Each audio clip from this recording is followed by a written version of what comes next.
just a bloke in a bar. What is up, ladies and gentlemen? Welcome to another episode of Bloke in a Bar, powered by Bloke Beer. Aussie spirit in a can. It's a beer for blokes that turn up for family, mates, and good times. I'm here with Ben Damon, mate. I was gonna describe you, but pre podcast, you're a man of many. Almost is a chameleon. A chameleon, yeah, you could go with that. A schemer, a survivor at times. Yeah. No, it's great to be here, Dennis. Thanks for having me. Really pleased to have a chat with you. First and foremost, I think you're coming to Vegas with us. Is that right? I am coming to Vegas. Oh, what a good rort. So you're a schemer as well. I am a schemer. They were like, they said, hey, listen, would you be kind of interested? Almost asking me as if it was a silly question, like, yeah, he's not going to be interested. I was like, yes, I'm interested. Lock me in. Keen as. And you've been to Vegas before, I take it? I have, but it was on a footy trip with the Dragons. Okay. So I think it's going to be a slightly different... I hope it's a bit different to that. Yes. Certainly. This is my 21st Vegas trip. So, no way. Yeah, so that's a lot. Too many, you'd say. But yeah, I can't wait for this one with a huge Australian fight and a big contingent with people like you. So, yeah, exciting. But yeah, in terms of me, yes, mainly the boxing at the moment, yep. And certainly in the last decade or so. But yeah, lots of other bits and pieces. Yeah, it's been a journey, but in Australian boxing, it's such an exciting time, and it's great to be a part of it. Now, you said you've been 21 times? 21. This will be 21. Lucky 21. Yeah, well, I would hope so, yeah. But the first time you went, was it like a trip or was it boxing? No, the first time I went was just a trip. Yep. It was off the back of a holiday to Europe, and I met a mate there. They lost my luggage, actually. I didn't have any luggage in Vegas for 4 days, which was not really a problem, to be honest. Oh, really? Yeah, it was fine, because you know what happens in Vegas. So, yeah, it was an interesting experience, and everything that I was excited about on the way into Vegas on that first occasion, like the pokies in the airport and everything else, was everything that I absolutely hated when I was leaving, because you come to dread those trips by the end of them. They're like LED lighting. Yeah, you're like, let me leave. Yeah. But no, now mainly it's been boxing. What was your first card that you went over there for? Because that's probably you remember the most. Yeah, I went over for a bunch of major sort of international cards before we had many Aussies fighting on them. But some of the bigger ones, I did the Fury Wilder event and dealt with both of those fighters in the lead up. Number one? Number two. The first one was in LA. The second one I did. And yeah, it was a great experience because all the Poms were going crazy. Yeah. Obviously, he was brilliant, Tyson Fury. Wilder was great to deal with, and it's good over there because we're a rights holder as main event, so you get a bit of an inside running, as you'll find out. You're not treated like with the slop with so many other like YouTubers and networks. We actually have sort of a seat at the table, so you get to get up close and personal with all of these guys and be a part of these really big fight weeks, and the idea of doing that when we've got Tim Tszyu in a great fight against Sebastian Fundora now, and also Michael Zarafa on the card, who knows what he's going to do against Erislandy Lara. Yeah, it's really exciting. So those cards sort of that I've been a part of in history are all brilliant, but when you've got an Aussie in the main event in a unified world title fight, this is another level. Oh, man. And to think, if he wins this fight and then, he goes on the trajectory we hope he will, to think you're almost there at the last step into greatness to a degree. Yeah. Well, every step is fascinating when you've been a part of someone's career like this, and I've been very blessed in my position in Australian boxing to sort of ride the wave with a number of guys. But Tim, since the start, so I remember when he was making his debut and calling all the earlier fights that were televised, some of them in quite obscure venues with no one there, no one particularly interested, watching him get dropped in the first round against Wade Ryan at the casino, and people going, I'm not sure whether there's anything much here. And then seeing, once he got on main event against Joel Camilleri in the Australian title fight, and just took off after that, not only in terms of his popularity, which is obviously absolutely immense now, but in terms of his self-belief and his skill, he's become the real deal. And I think at a lot of times people feared that may not be the case, but now it just can't be denied. He's a freak, and the willingness that he has to go into fights like this on 12 days' notice, essentially, he's doing things that not many are doing or have ever done. I will say, even I obviously wasn't watching Timmy as closely when, right at the start, but I don't think he gets enough appreciation because he's such a well-rounded fighter now, and he's just dominated his last 3 or 4 opponents. I know he got dropped 4 fights ago in America, but outside of that, he just came back and killed it. I don't think he gets enough appreciation for how hard he's worked on his game, because I do think there was a period where I thought technically he was world class, but I thought power-wise, I was like, I don't know, is his power going to be enough to? And ironically, heading into this fight, especially, that's his main weapon is his power. The fact he sits down in his punches. What have you noticed about his development as a fighter? It's his belief, I think. And I think that's where his power comes from, is the fact that now he's willing to sit down on his shots, and he creates pressure now like not many others do. He is just constantly exhausting his opponents, and it gives him an opportunity to take his shots, throw with power. And there was a big question mark. Everyone thought, oh, yeah, he looks great, and he looks like his dad, but I don't know if he could punch like his dad. Yeah. And he hated that. Yeah. You could tell it tore him up, and it was probably a fair criticism. But the fight that I think really started to turn the corner for him, and it's a funny one because it was a fight where he blasted out his opponent, was when he fought against Jack Brubaker. Yeah. Jack Brubaker got in his face. Like, he's a great character. Can sell a fight. Oh, yeah, he's brilliant. Like, you'd put him in with anyone tomorrow because he does your job for you. Yeah. But he got in Tim's face at all of the bits and pieces that we did in the lead up promotionally and at the weigh-in, and Tim had genuine anger in his eyes when I turned to talk to him after they'd had a bit of an exchange there, and I could tell this was a little bit different because he'd got under his skin, and Tim got out there and he was mean, and that's when he started to sort of lean into that, what I then called the soul taker, and he sort of started to show that he wanted to hurt people, and he wanted to hurt Jack Brubaker, and he did, and he hated when that fight got stopped.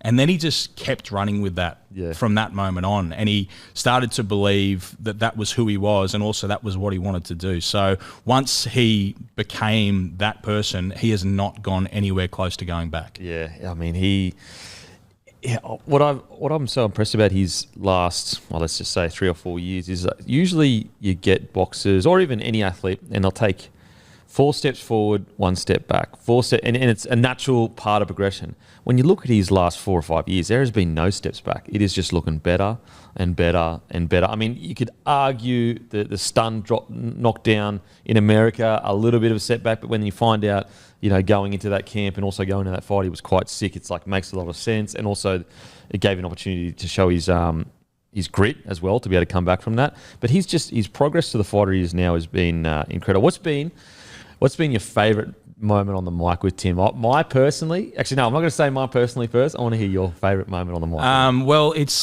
it's interesting because there's moments on the mic calling the fights, and then there's interviews and press conferences and all of those sorts of bits and pieces. There's a couple of really memorable ones. Clearly, the fight never happened between Tim Tszyu and Michael Zarafa, but we did a face-off. I don't even know if it ever got broadcast. I know bits of it did, the face-off between the two of them. When Michael Zarafa pulled out the Mickey Hatton line in reference to Ricky Hatton having stopped Tim's dad in his last fight.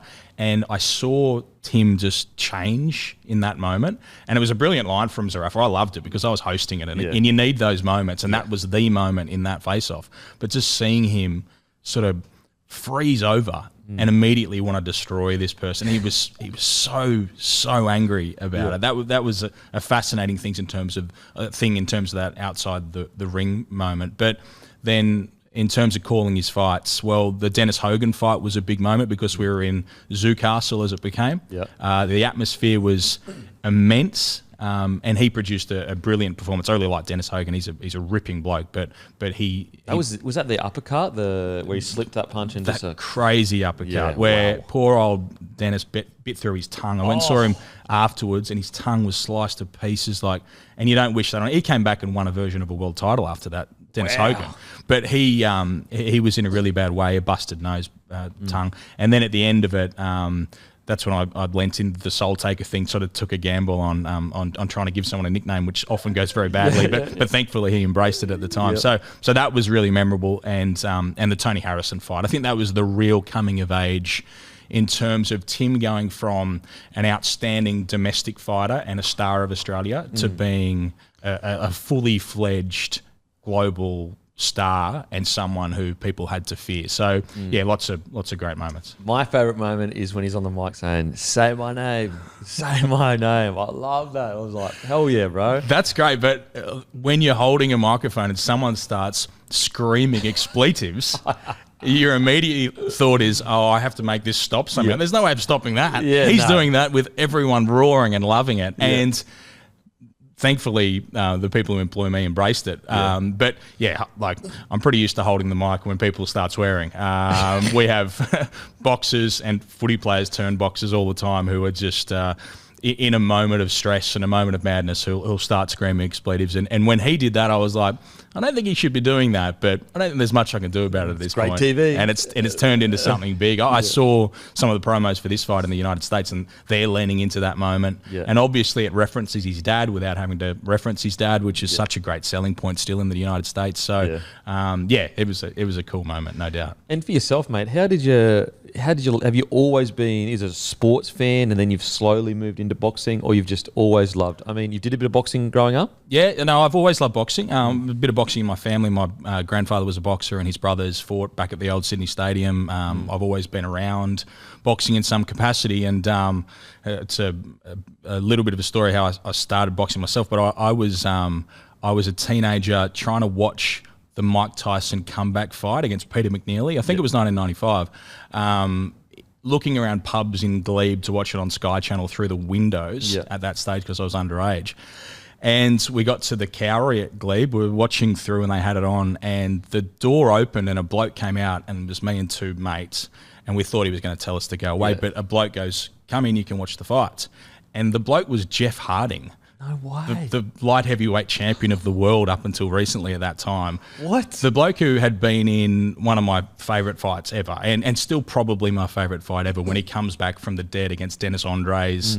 Anyway, but so he said, come in, and we watched the fights, chatted with him at the end, because I was a bit of a sports nerd, so I knew like a lot about horse racing and a lot about boxing, and was a big rugby league guy at that stage as well.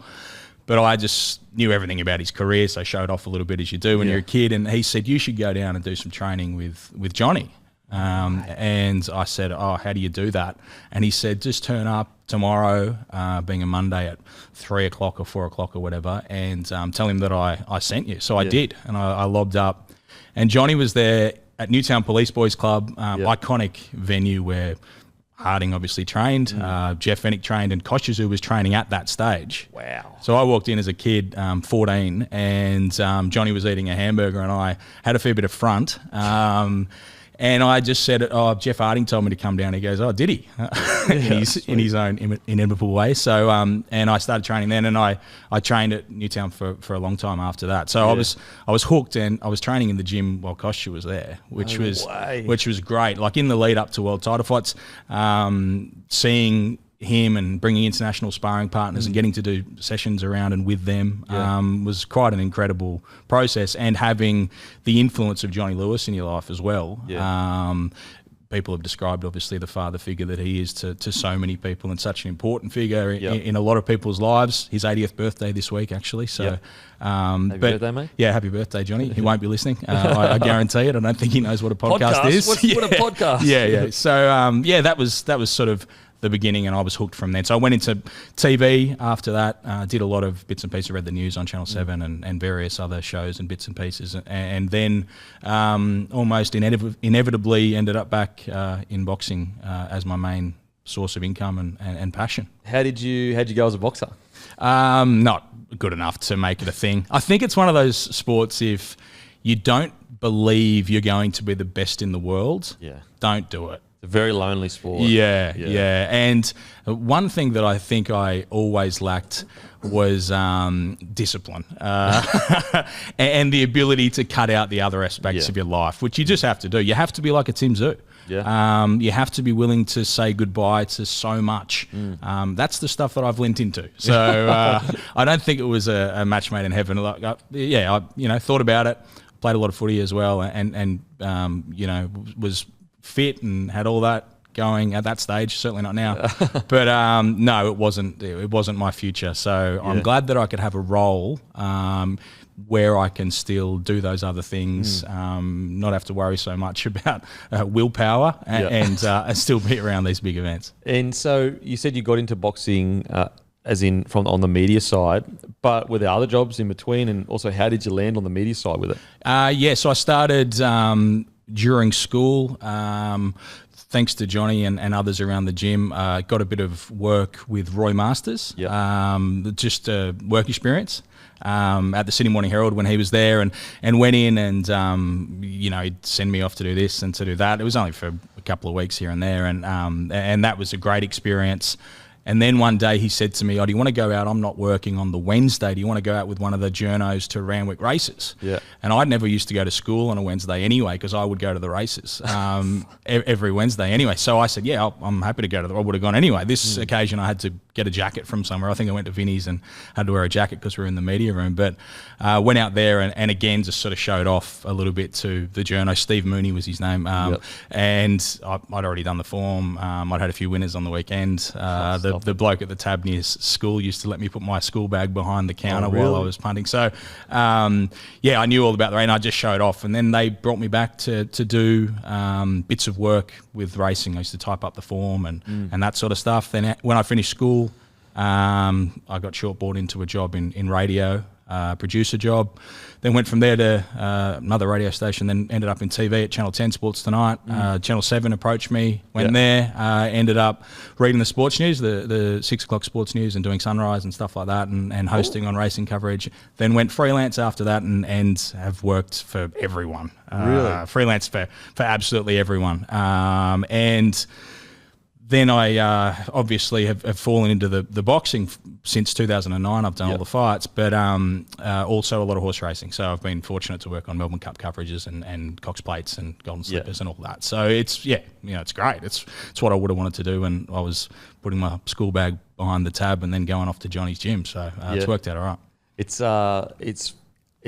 like a bloke like yourself and like myself is you get paid to do something that you would literally be doing at a pub anyway, like talking about sport. Yeah, but you have to bring yourself back to that, because sometimes you get with the politics of TV and boxing, like what am I doing working between those worlds? But with everything that can go on, sometimes you're like, that doesn't seem fair, or that's not right. But you go, hang on, what are you worried about, mate? Like, this could have gone a very different way. Yeah. So you just have to reflect and be gracious and be grateful, because it's fantastic. I'm just so blessed to have the seat that I have for these events is remarkable. I would pay anything for that, but I get paid to do it. I'm so lucky, and I know that, and I keep that in mind all the time. And I think you have to, because otherwise, particularly in a commentary role, I think if you do sort of go the other way with it and take things for granted, I think it would come across, and I think you can. Feel it, I think, I think you can as a listener, you can feel that same joy and love of being there.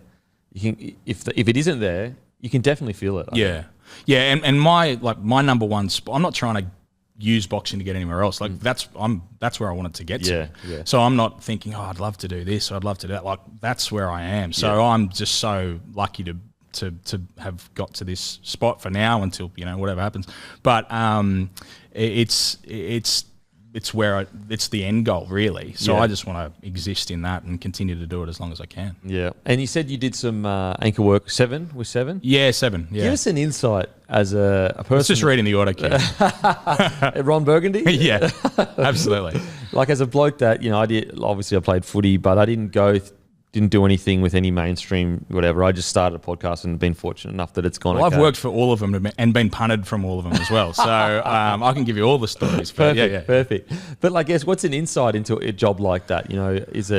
Is there any unique thing that a lot of people don't realise with that job, or what's it like?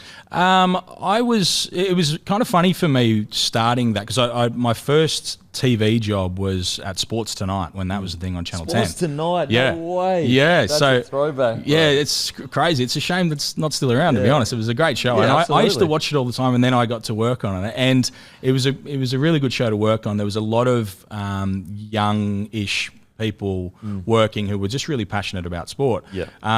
But at the same time, it was a little bit at that stage, because it was late at night, it was at 10.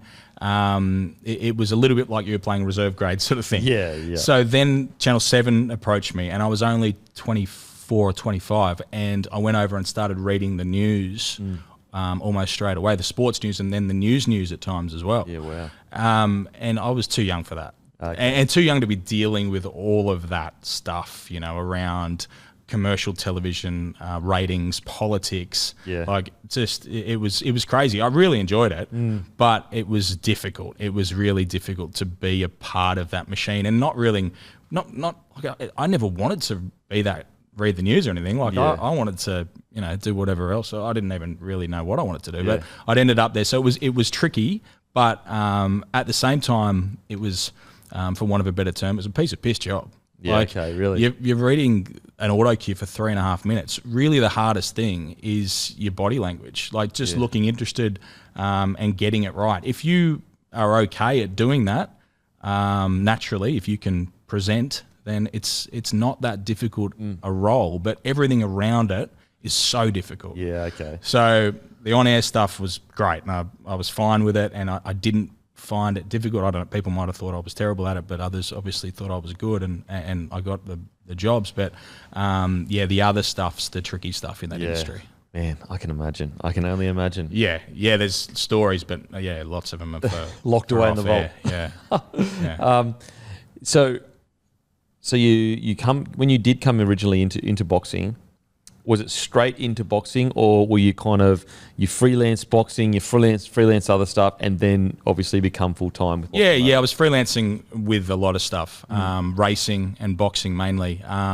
But what happened is there was a show called The Contender that was about to start. The Contender. Yeah, so I got approached by the late Brian Walsh, who asked me to go and host that show originally, because I was freelancing and he knew I was freelancing. It didn't work out that I hosted that show, but I did help them with some bits and pieces around that. But as a result of doing that, and I actually helped them when they needed someone to go on it after a late withdrawal with Garth Wood, who was a mate of mine, who ended up winning the show, who I'm still mates with. Who beat Anthony Mundine. Yeah, beat Anthony Mundine in a fight that I hosted. But around that time, they needed someone to come in at late notice and call a fight. Yep. So they approached me, and it just happened to be a Daniel Geale world title fight. Wow. When he beat Sebastian Sylvester to win the IBF middleweight world title from Germany. So I did that, which was incredible. And then I went on the journey with Daniel Geale, went to Germany with him when he fought against Felix Sturm, which was a brilliant experience. The second fight when he unified the middleweight titles, because I was there in a media capacity, but they were lacking a corner man. They had one short, so they actually asked me to be in the corner. What? I'd never been in a professional boxing corner before. Wow. And I never will again, because the only time that I ever have been an Australian unified the middleweight world title in Germany. You can't go. I'm not going again. Yeah. Not with some bloke up at the Horden or something who's going to get beat. But local RSL bloke. It's crazy. So that was a fantastic experience. And at a point, my job was just to put the towel over him, take his mouth guard out, wash it, that sort of stuff. Pretty basic. But then he got a cut on my side, and he had another bit of damage here. So Brian Wilmot, one of the best cut men in Australia, goes, "I'm going to handle this one, you get that one." And I was like, well, hang on a minute. Like, I think we're going a bit deep here, but that's not a bad spot. You just put a bit of Vaseline on it. So I was all right. And he's a genius, Brian, with what he does. So, got through it. And then there's photos in the ring afterwards where everyone's jumping up and down, but just in the back of a shot, you can see me celebrating, like completely. Usually you have to try and, maintain a bit of decorum, and I just didn't after that, because I wasn't working. I was, just there for the ride. Yeah, that was incredible. And that trip in its entirety was one of the greats as well, because I'd just come from hosting on the Olympic coverage in London in 2012 with Foxtel. Well, I got to host the Olympics, which was a great experience as well, and then went straight to Germany and cornered an Aussie winning a world title, or unifying a division. So that was great. Just unbelievable, some of that stuff. Now you've had some pretty incredible moments. Obviously you've main evented some of the biggest names in boxing. You've been over to Vegas and you just listed some incredible moments, but I'm pretty sure this is your biggest moment. It says you were a finalist in the 2009 Clio Bachelor of the Year competition. I was unemployed at that stage too. So for a moment it looked like I was a chance of winning. I didn't. I definitely didn't. But I think I would have been the first unemployed winner of the Clio Bachelor of the Year competition, which would have been fantastic. How does that come about? They just rang. They just rang and said, "Do you want to go in this thing?" And I didn't have a lot going on at that point. I'd left full-time employment at Channel 7 and I had a bit of gardening leave. Yeah. So I couldn't actually go anywhere else for a little bit. Competitive thing. But so I was like, yeah, I'll do that. And it turned into a good little rort because I ended up emceeing a lot of their functions and stuff. But I was thinking this will be interesting. Like if I have to make a speech or, everyone's got all these big backers behind them. And I was just sort of in the pub, like exclusively in preparation. And they wanted me to get my shirt off in the photos as well. I was like, I don't think it's the right time for that. I think we should leave that. So yeah, that was a real highlight. That was great. And now another really cool thing, I didn't know this, but you're a filmmaker. You debuted a feature film, won Best Documentary at London International Film Festival, amongst other awards. Walk us through that. What was the film and how did that come about? Yeah, that's I've made a lot of shorter films and television, but I've only completed the one feature so far, and it was actually a boxing story. Most of my stuff hasn't been boxing related, but this one was, and it was about an Australian who was born in Cameroon, Sakio Bika. You may have seen him fight previously. He won a world title eventually, the WBC super middleweight world title. Fascinating character. Grew up in a little hut with 11 people in it in Douala in Cameroon, with open sewers around him and everything. So anyway, we did the story of his life, and because of his style, which is completely untaught, just wild. And if there are any boxing fans watching this, or even if you just are interested in good fights, go and have a look at Sakio Bika against Jadon Codrington. It was the final of the American Contender, one of the series. It's probably the best fight you'll ever see. Wow. Sakio is just an animal. He's just a really good friend of mine, and just an incredible fighter. But because of his style, he's attracted a lot of big name support. So people like Oscar De La Hoya, Mike Tyson, Roy Jones Jr., all those sorts of guys, they consider Sakio one of their favourite fighters. Wow. Because of where he came from and the way that he fights. He also fought and gave their hardest fights to people like Andre Ward, Joe Calzaghe.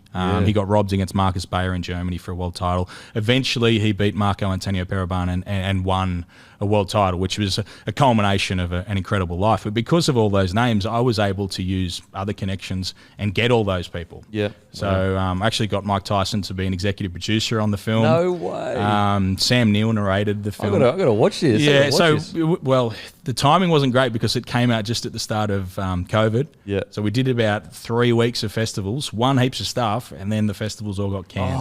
But we got Best Documentary at London. I got nominated Best Director at Milan. Didn't get to go though, unfortunately, but great experience, and got to spend time with those names that I talked about, like a couple of days with Tyson in Vegas, De La Hoya and Roy Jones and all sorts of people, Sugar Ray Leonard, others. No way. Yeah.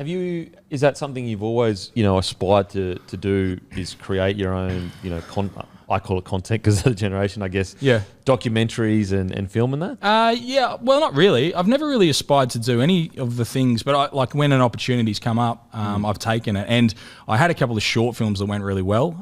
So that gave me an opportunity to work on. What's the name of the documentary, sorry? It's called Les Champions. Les Champions. That's what they call him in and where Cameroon. Can you get? It's difficult to find at the moment because it's in the hands of Screen Australia. They're meant to be selling it. I don't know what's happened to it. I've sort of moved along. Okay, because I'm assuming it's quite a timeless story. So whenever it probably does get released, it'll still be just as interesting as it was. Well, I would have liked it to get released a way ago, but it turns out that dealing with people in the film industry is a little bit like dealing with people in the boxing industry and the racing industry and TV. So, I dealt with a couple of snakes. But the film got its little run. People can still find that it succeeded, which is good. So I'm glad you saw that. For Sakio's sake, I'd really like that it got on a streaming platform in Australia. So hopefully that happens soon. I know there's some talk about that. But you can find it if you want to look for it? You'd have to look pretty hard. Okay, so audience, look hard or don't look hard. Yeah, look hard. I don't care. Okay, it doesn't Yeah, matter. one day I'll just put it up. Okay, sweet. Yeah, look but, hard then, audience. Yeah, but I did get to spend those couple of days with Tyson, Yeah. which was a great experience. In that, everyone likes hearing about Mike Tyson. We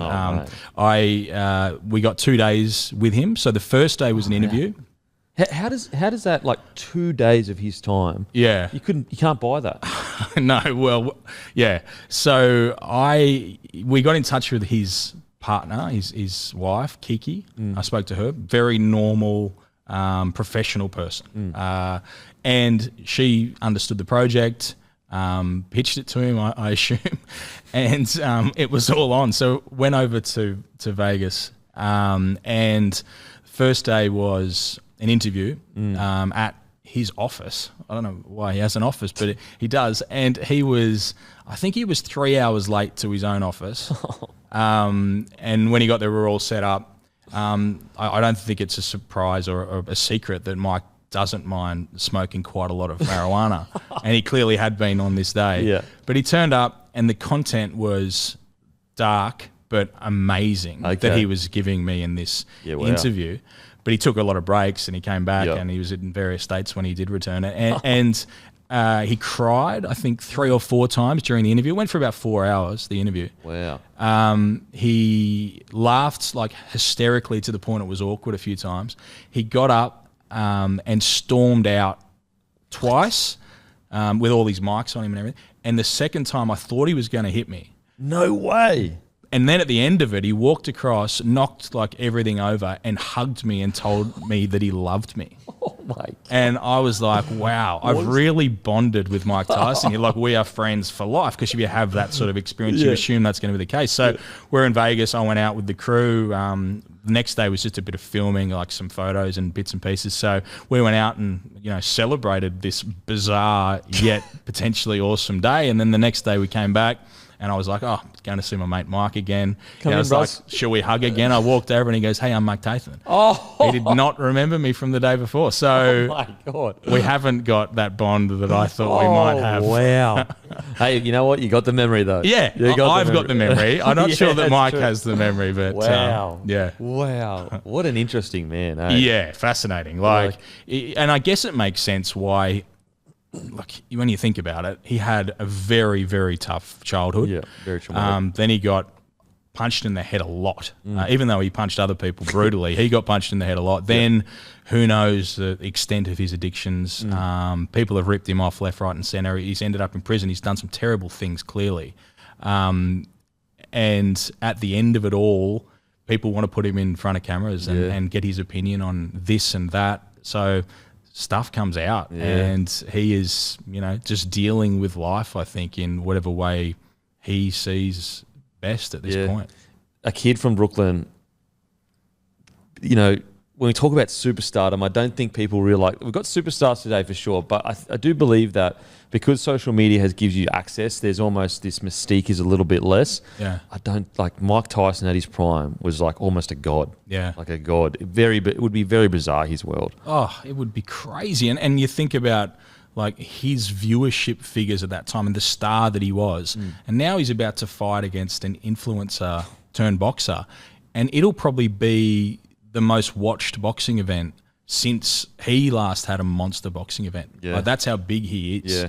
Because that's going to be, well, I assume it's going to be free on Netflix. Yeah, I think it is going to be free to subscribers, I think. Yeah, I think so. Well, it's not going to be pay-per-view. Yeah. So you would think the audience on that, particularly through North America, is going to be insane. So I think 280 million subscribers they have. Yeah. So you'd have to say at least 30 to 40 million will tune in. You'd have to think so. Surely. And then they're going to do it in Texas, so they'll get another they'll get 30 or 40,000 people there. Yeah. You would think, maybe more. And they're going to be relentless in their marketing. And Mike, I know from experience, sometimes if you ask him to do stuff in a marketing sense, he just won't. But for this, clearly he's invested, because you look at the videos and the content that are coming out around his training, and people are going, oh, can he? You go like, no, wait, he's 57. Like he's an old man. He has a walking stick. But people are going to buy in. Mainstream people are going to buy in, and everyone is going to watch that. I'm so torn on this one, how to feel. I don't know how to feel because... Well, also, we don't know what it is. Yeah, is it a real bout? Is it Can't be a real fight. Exhibit fight or whatever? But I'm torn on how to feel on it because, like, I feel like a legend of the sport getting dropped by Jake Paul is disgraceful. Like Jake Paul, you've been relatively welcomed into the sport. I know there's been a lot of purists that haven't liked it, but I look, I'm not a huge fan of Jake Paul as a person, but he has committed to the sport. He's not just an influencer. Like, he is, but you know what I'm saying. He clearly works hard. He works hard and he actually trains at boxing. But surely you have enough respect for the sport to go, me knocking a legend out like that, is it worth the money you're going to get? I don't think that he does. So like that? Yeah, I think when it's that much money and when that's where he's driven his life, I think it cancels everything out. But you say, like, yeah, it would be awful if Jake Paul knocks out Mike Tyson, but then it's so disgusting that you think, but what if Tyson knocks out Jake Paul? But he can't because he's 57 and he walks with a walking stick, like he legitimately does. But I don't know. I'm torn on it. It's a car crash. Yeah.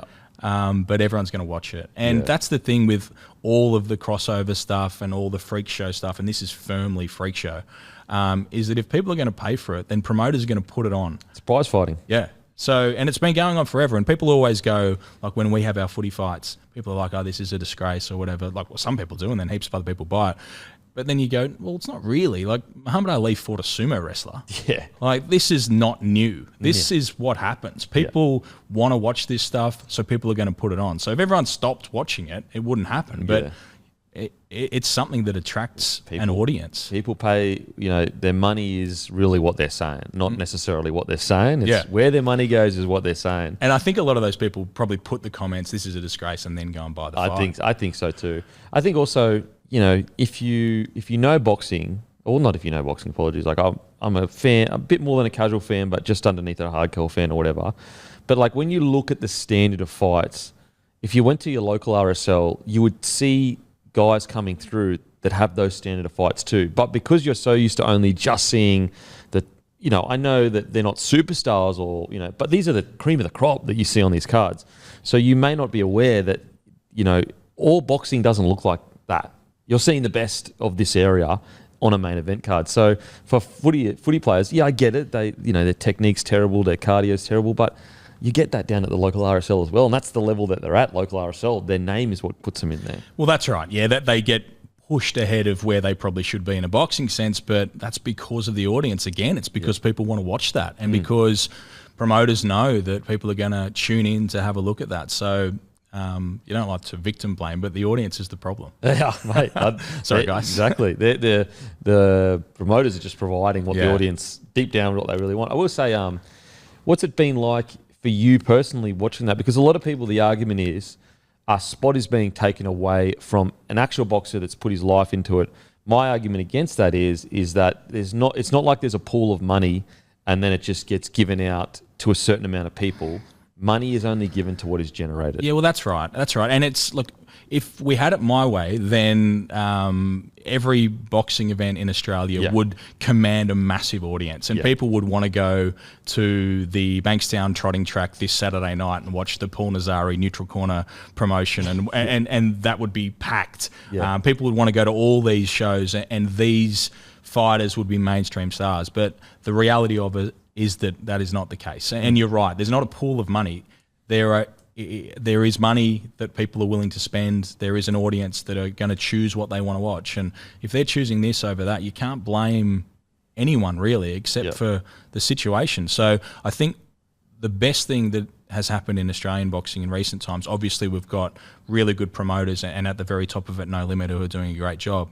But we've got really committed networks. We've got a machine in not just Fox Sports and Kayo and Main Event, but also the papers and everything online and the outdoor advertising and everything else that comes with it that are driving people towards making these people stars. Yeah, we just need to continue to make those stars, and boxing as a mainstream product, as we've seen through Tim Tszyu, can continue to prosper and will always prosper, I think.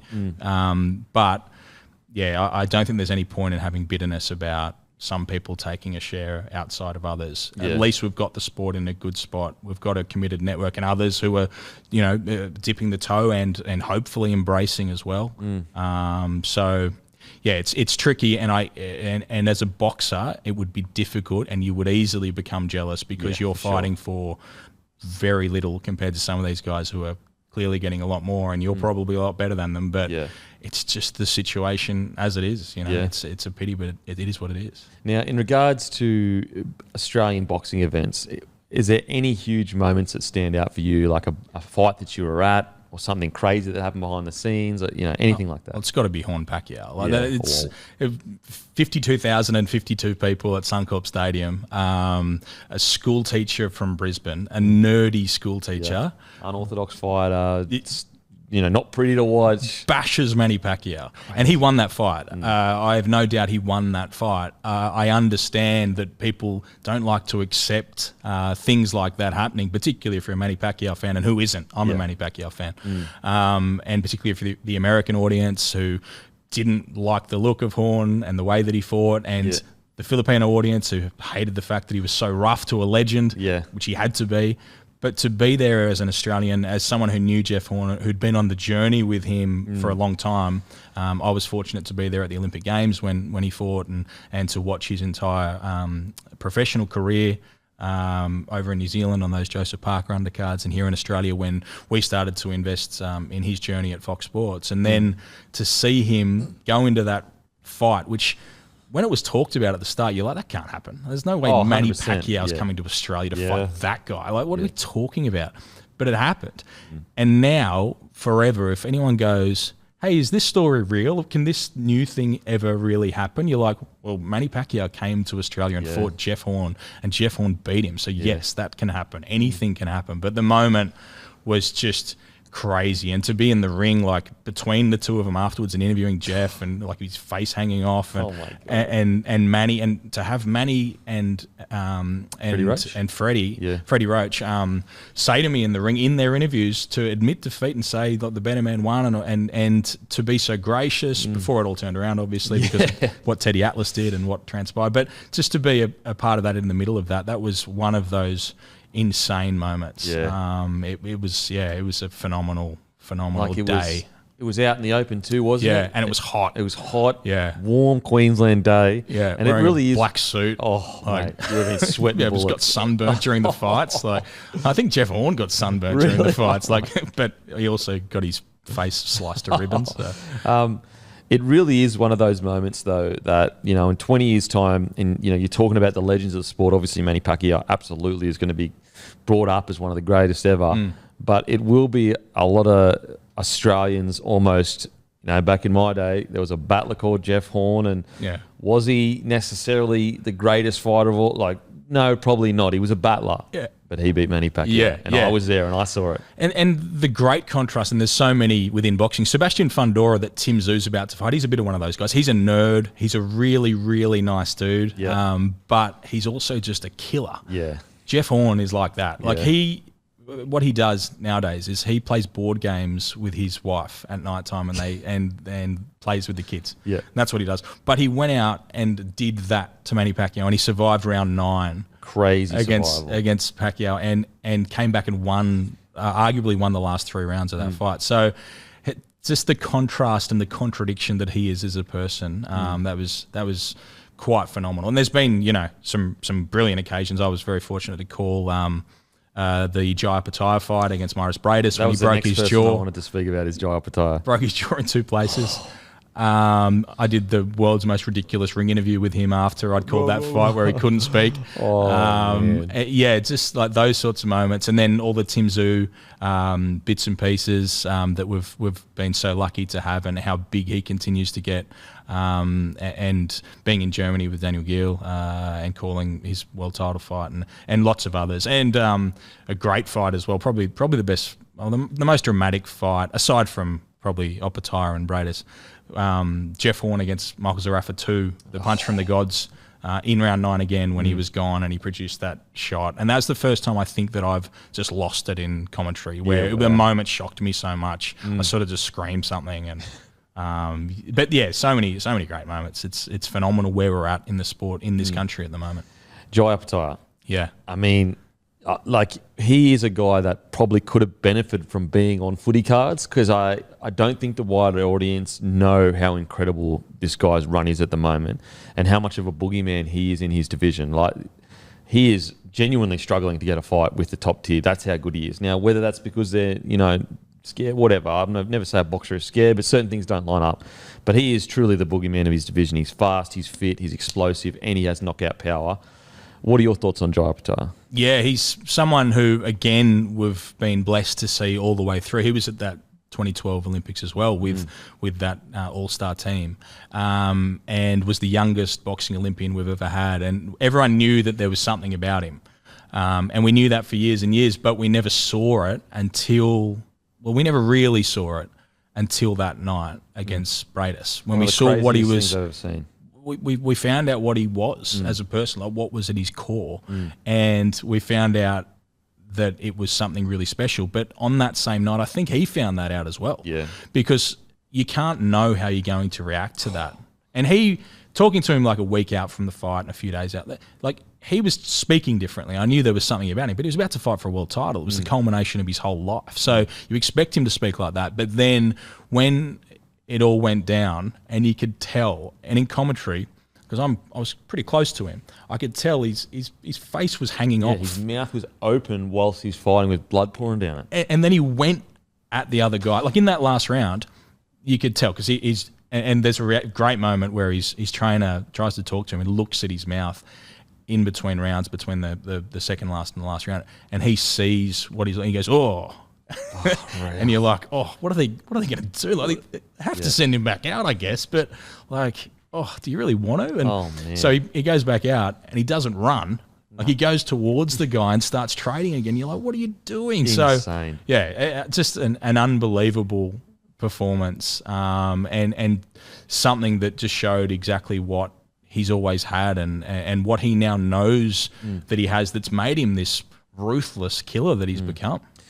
And the guy he fought actually went to a split decision. I'm forgetting his name. He's gone up to heavyweight now. He's one of the pound for pound of the best. So Maurice Bradis fought against Alexander Usyk. Yes. Yeah. And so he's beaten Joshua twice or three times. Twice, yes. Twice.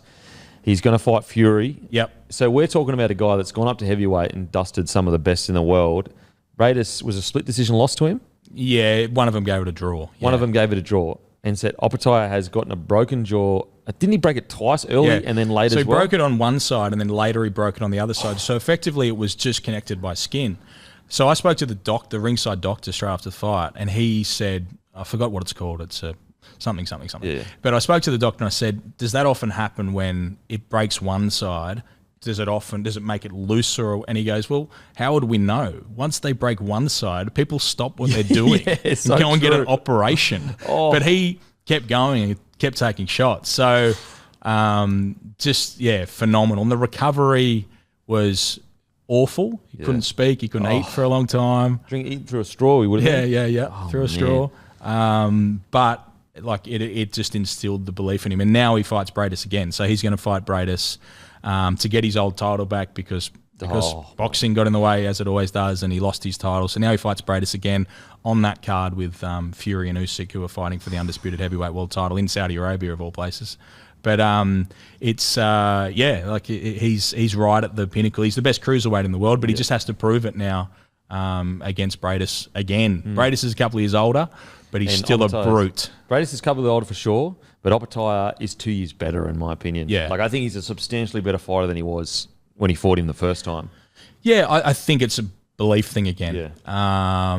Hopefully his body's right, because he did have an injury which was going to force him to pull out the first time around. So he was not going. So he's got a calf injury, but he should be fine now. Yeah, he should be fine now. But he was. Didn't he have an operation though on his hand as well? He's had a lot of operations. Okay. Yeah, his hand. He's had the jaw things, but he actually. So that fight has been put back together, the Fury Usyk fight, because Fury had that massive cut. Yeah. So that got pushed back. Yeah. But that same day, Opetaia had actually pulled out of the Bradis fight because of a calf injury. Because of a calf injury. So he was very fortunate that Fury got cut. A bit of fate.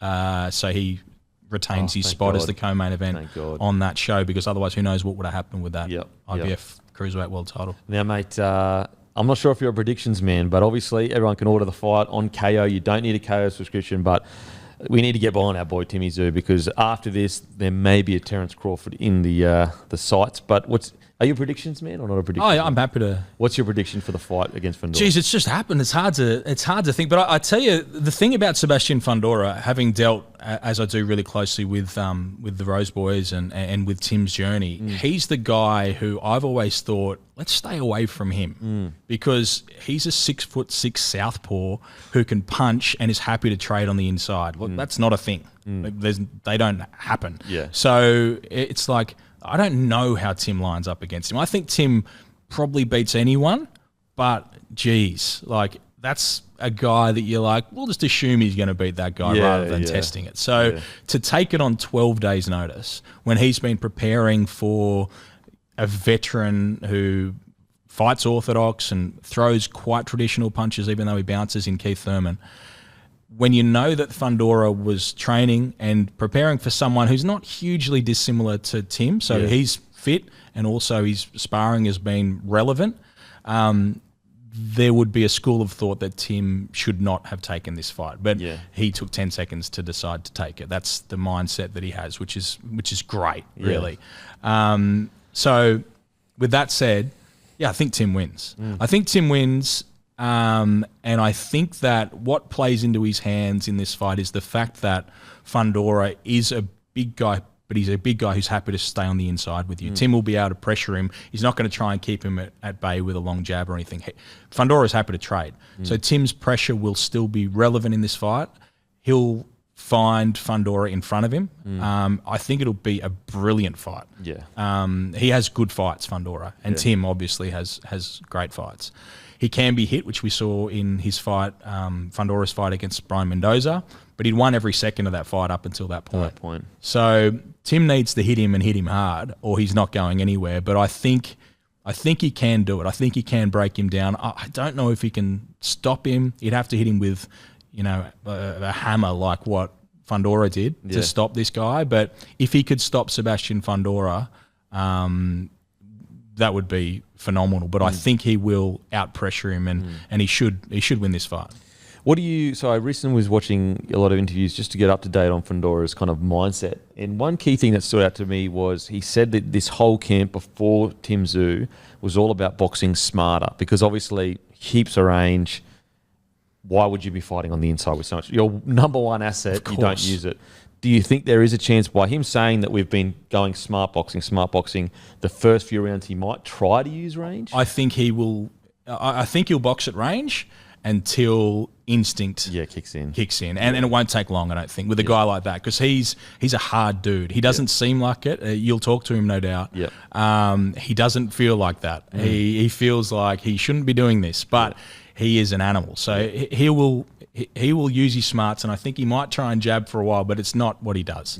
He'll end up in front of Tim and they'll go to war. He's a really fascinating dude, actually. I went over when another Australian, Daniel Lewis, fought against him in Vegas, actually, and interviewed Sebastian Fundora a few times, and have dealt with him a fair bit since, actually. His favourite character, bizarrely, in the world was Steve Irwin, the crocodile hunter. What? He's all into Australian animals. I respect him now. And he's an environmentalist and a conservationist. Okay. So he's got all these different strings to his bows. But he's really passionate about Steve Irwin. He was speaking to me. Really? I watched an interview I did, like it's 4 or 5 years ago, but I watched an interview I did with him, and he's speaking about all this stuff, and it was just like, what are you talking about? You're fighting this dude in 24 hours. Supposed to be savage. And he's like, oh yeah, and he was like talking to his new Australian fans and all that sort of stuff. So he's a very different, quirky guy. His sister's a world champion as well, so there's pressure on him. And now there's 2 world titles at stake. He's a really likable dude, but this is going to be a really rough and ready fight, because they're 2 guys who are happy to take shots, will stand in front of each other, and this is a better fight than the Thurman fight. The Thurman fight was good because Thurman's a name, like a big name, great character, speaks really well, entertaining, but this is a better fight and a tougher fight for Tim as well, I think. I was really confident with the Thurman fight. This fight, there's a little bit of you that goes, oh, that's going to be really nerve-wracking. Yeah. Like watching that Aussie dude against that giant and wondering what's going to happen. Like, this is a really stressful fight. And there's nothing better as someone who's obviously obsessed with boxing. There's nothing better than being ringside overseas while there's an Aussie in a major fight that you're really nervous about. But it can go horribly, as it has many times when I've been in different places. But when it goes well, it's the best feeling. I am going to go Tim Tszyu. Sorry, let me get this right. Man. I'm going to go Timmy Tszyu body shot. Body rip. Ends the fight, but he'll drop him multiple times from the body shot. It won't be the first body shot; it'll be the second or third. There you go. Yeah. Well, I think the body shot makes sense, given there's a lot of that body. Yeah. And he's almost at body height. Yeah, and there's not much, theoretically, there's not much covering his organs, so body shot should hurt. He's been hurt from body shots before against Erickson, Lubin and others. So, yeah, I think you might be right. There's every chance. And it would be a huge statement if Tim were to do that, particularly this occasion. Yeah. Over there, everyone watching, headlining, and now the clear A side in this promotion, because previously he was battling for that with Keith Thurman. It was Thurman Tszyu. Now it is Tszyu Fundora unified world title fight. It is the biggest stage, and it's such a big opportunity. But Tim Tszyu knows he belongs. He's sure that he deserves this, and I think that people are going to see a really special fight and a really memorable performance. Mate, thank you so much for coming on, brother. I really do appreciate it. And do they follow Ben Damon on Instagram? Is there... If they want, go nuts. Yeah, okay, go nuts. Yeah, I am on all those things. Don't do a lot on it, but it's there if you make sure if you want to follow. jump And on. also look hard for Le Champion. Is that Yeah. Have a look for that. Or more importantly, go and look up that fight that I said, Sakio Bika against Jadon Condrickton, or any of the fights we've discussed. If you haven't watched those, you can find most of them, and also a bunch of them that we've done on recent No Limit cards. There was that great female fight, Chanel Dargan and the other girl whose name just escapes me for a moment, which was a brilliant fight you can find on YouTube. There's so many good fights. Just go and have a look at them and see everything that's happening in Australian boxing, because it's exciting. There's a lot of up and coming fighters, a lot of established good fighters, and the rest of this year and beyond is going to be huge. But it all starts when we go to Vegas next week. Oh, cannot wait. Thanks so much, brother. Appreciate it. Thank you. I'll see you in Vegas.